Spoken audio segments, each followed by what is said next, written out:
You recently started the MECC. Would you like to first give us the acronym and give us a rundown on what the MECC is? Yeah, well, I've always wanted to be the MEC, actually. No, I'm the MECC, Muizenberg Electricity Crisis Committee.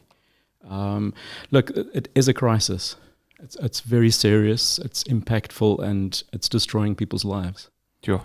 So we do need to step up. And what's crazy is that we're quite far behind where the rest of the world is. And so let's just look at the issues to do with cooperatives in our backyard. So when you say cooperatives, number one, what you mentioned, you said we're far behind. Just before we go into the cooperative, what does that mean? Far behind, I know we're far behind, and I think we were far behind for quite a while, but it seems like we're going stage 2, stage 4, stage 6. I mean, people are we far behind, or We've been misled. We've been taken down the garden path of consumerism and expecting to be essentially clients of the state, expecting government to deliver services.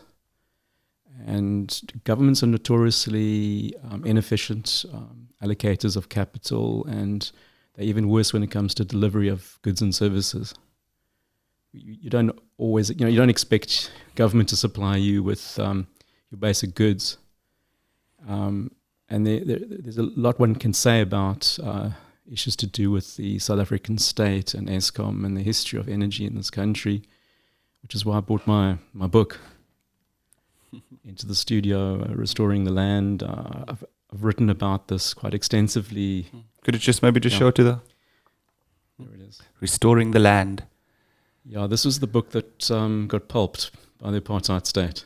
Wow. And when was that book published? 1991. Oh wow, my year of birth. Right. So I've got a chapter here, Access to Energy. Yeah. Read us some. Let's get it. Where is it? Access to Power. So you've been doing this for, I mean, you're an energy guy from the year I was born. So you knew the issue was there that time already? Well, I'm one of the founders of the environmental justice movement in South Africa. Okay. So I was part of you could say it was the first wave of green revolt. Wow. In the system. Like, was on the coattails of the anti-apartheid movement. And that's why we ended up with Sustainable Development, Article 24 in the Constitution, as a result of those campaigns that were birthed in the late 80s. So, my involvement with Cape Town Ecology Group and led to my becoming one of the founders of Earth Life Africa, my problem child, right?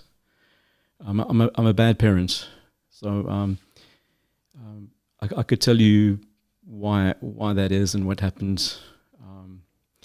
But I think let's just cut to the chase and get to issues to do with energy. Yes. When I wrote this chapter, Eskom had an oversupply of energy. Wow.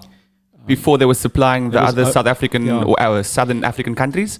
It was an oversupply of energy and under delivery. So we get energy from Cahora Bassa in Mozambique, and we've got this backbone of an energy grid. So the state essentially took up this. It's like a socialized energy delivery system, very centralized, very cumbersome, and it's cost a lot of money.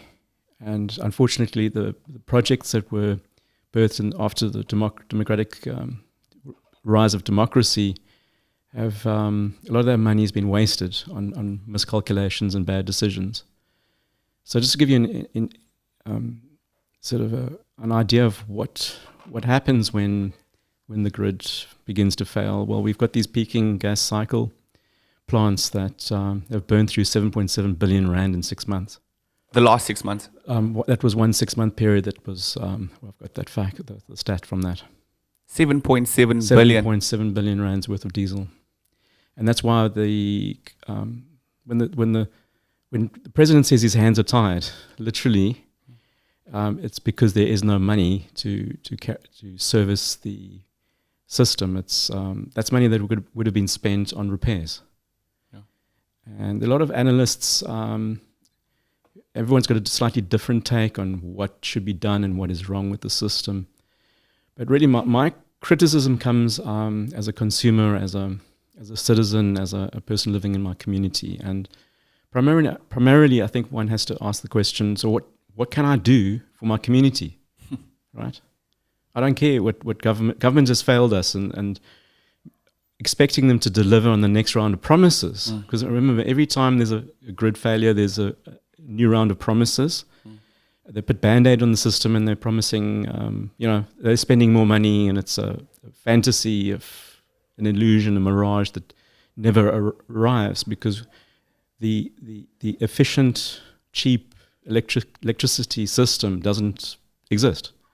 The 18% tariff increases that we can't get out of because of the bond market. Eskom has sold our future, right? And we cannot get out of that bond market. The minute we went down that road, had to be paid back. It's got to be paid back. 160 billion rands worth of bonds, right? And this is all on record, eh? This is all these figures. If you go to the Eskom website, there's a section there, and you can have a look at those bonds. So it's public information. They're all ranked and rated, and they will have a income generating face value. And then there's the Saudi bonds, which are like the other 160 billion. Algorithms are picking us up now. We're saying all the big words. Right. So what is that? Like I was looking today, like, where are they? They're not on the website. They're not referred to on the balance sheet, but they're part of this 400 billion rand debt. Wow. Right. So you could sort of do some maths. You could take that 400 billion that we know Eskom owes, less the 160 billion rand bonds that they have told people about, and you can kind of get a figure out of that. It's what, 340? Yes, something like that. So that's 340 billion. That's basically because if you in Islam, you understand that you don't pay interest, right? Unfortunately, coming up with a different system doesn't solve that problem. It delays the issue. It creates a situation where you've ceded control over future assets based on the future supply of electricity. So we have sold. That's good.